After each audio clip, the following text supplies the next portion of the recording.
What's up, guys? In today's video I wanted to go over another cool concept for achieving your goals. And that concept is that you can do better oftentimes by not completely achieving your goals, by not having 100% achieved everything that you wanted to achieve. And what I mean by that is that, I think it was a famous Bruce Lee just quote, or just, I'm going to paraphrase it because I can't remember it perfectly, but it was something along the lines that that goals aren't always meant to be achieved, and that goals are simply a target for you to aim for. And getting somewhere at least close to that point oftentimes can be well enough to make us happy, and to make us feel like we've done much more in our lives. So a few examples of my personal life that I could give to you guys about how I know this concept is true is that whenever I was a server a few months ago, I wanted to be really good. I wanted to really, be the best in my restaurant, but my number, one goal was to be the best in the district, which is, a certain group of stores in our little part of Alabama.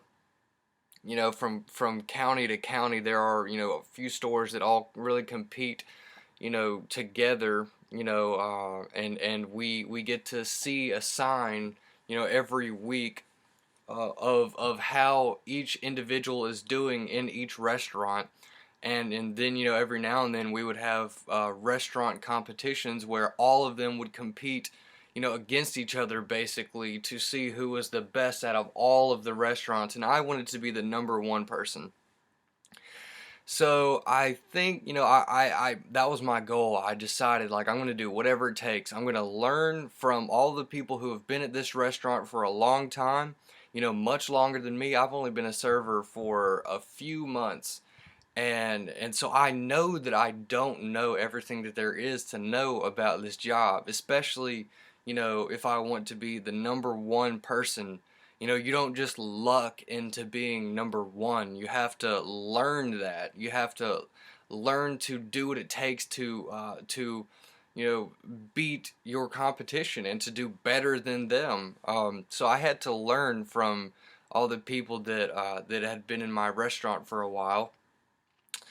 But I was willing to do that. I was willing to, ask them upfront questions like, what would you do in this situation? Or how do you open each table that that you are given? How do you, I guess, convince them that maybe getting an appetizer is a good idea? Or how do you ask that question in a way that they can find it in themselves, the desire to want an appetizer? And there are subtle cues that you can give somebody that kind of push them in the direction of thinking about getting an appetizer, because most people, whenever they go in a restaurant, don't even look at the appetizers. They just, automatically go to the entrees.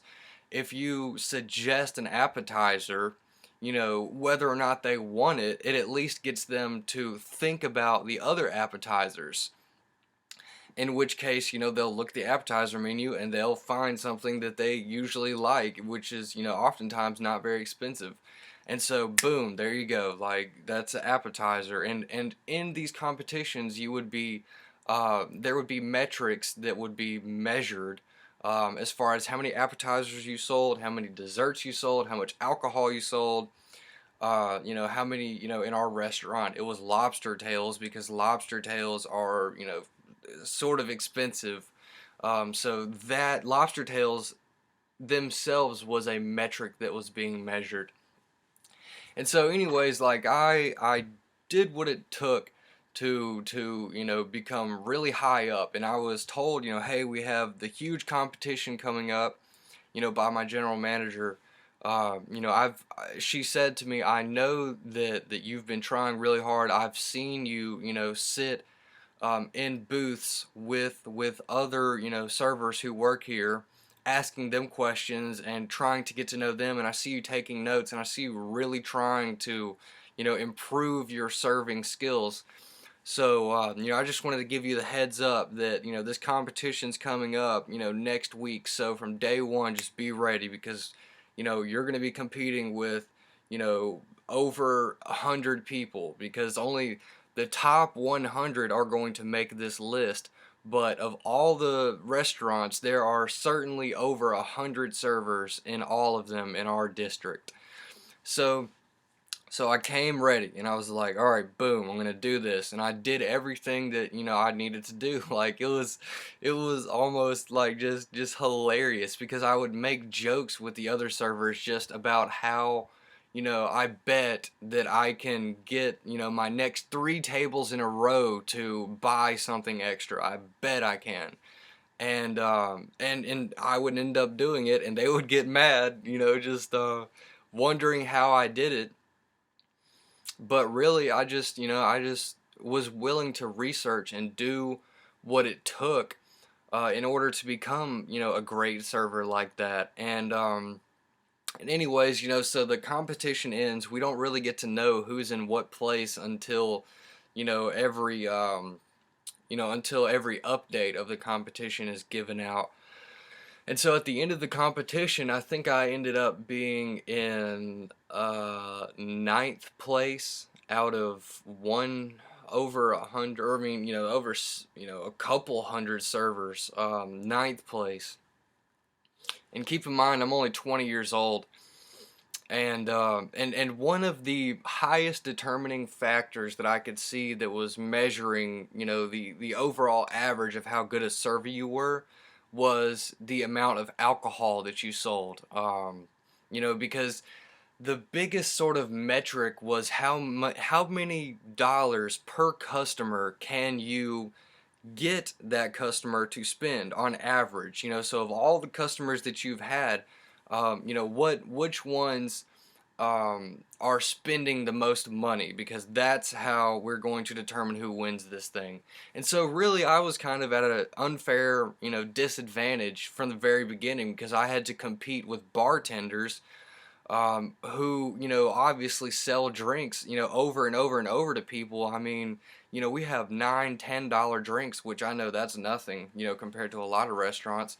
But that, in a restaurant, where the drinks cost just as much as the entrees, as a bartender, you're going to do fairly well. And I wasn't. I'm only 20 years old. So, I'm looking at, all the people that are above me, and I can see just huge, huge differences in the amounts of alcoholic drinks that they sold, between, my sales and theirs.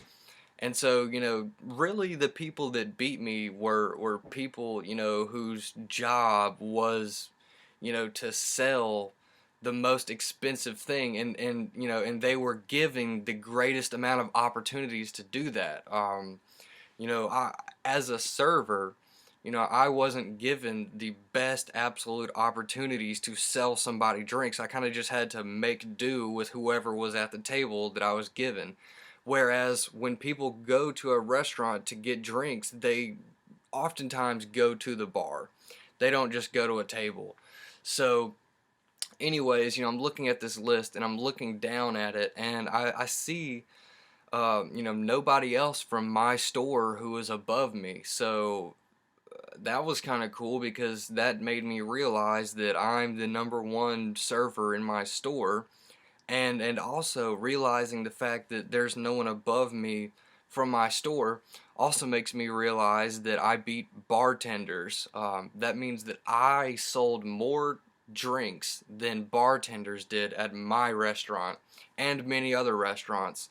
So that in itself, that goal, being only 20 years old, and not even legally being able to drink, yet being able to sell more alcohol than a bartender whose job is to sell alcohol, was very gratifying to me. And so, anyways, guys, this was an example of how, not completely achieving your goals can still leave you very fulfilled, as far as what you've accomplished, because a lot of times you can try as hard as you can and you can not get to where you want to be, but if you look back at where you were before, you're very, very thankful to be at this point, and you're very you feel good about having done what you did, because you know that the whole reason that this was even possible was because you found the willpower to keep going and push through all of the bull crap that's going to happen, and you got to a point where a lot of people don't get by working so hard to achieve your goals. So yeah, I mean, I feel like even though I didn't get to number one, that even then I still feel happy, because I know that if I can beat bartenders at selling alcohol, even like not even having that job, if I can beat them, and those being the only people ahead of me, as far as this huge competition goes, I know that as soon as I become a bartender, that it's a snap and I'm number one in all of the district. Because I'm already beating people who are given better opportunities than me. So anyways, guys, I'm gonna go ahead and end this video, but just set goals. Just set a goal that requires you to change, that it requires you to change as a person in order to achieve. And that way, even if you don't achieve that goal, you've changed as a person. And that, whenever you look back, is something huge that you will be thankful for, and that you'll have lots of gratitude towards. So I will see you guys tomorrow, guys. Thank you for watching this video, and let me know what you guys think. See ya.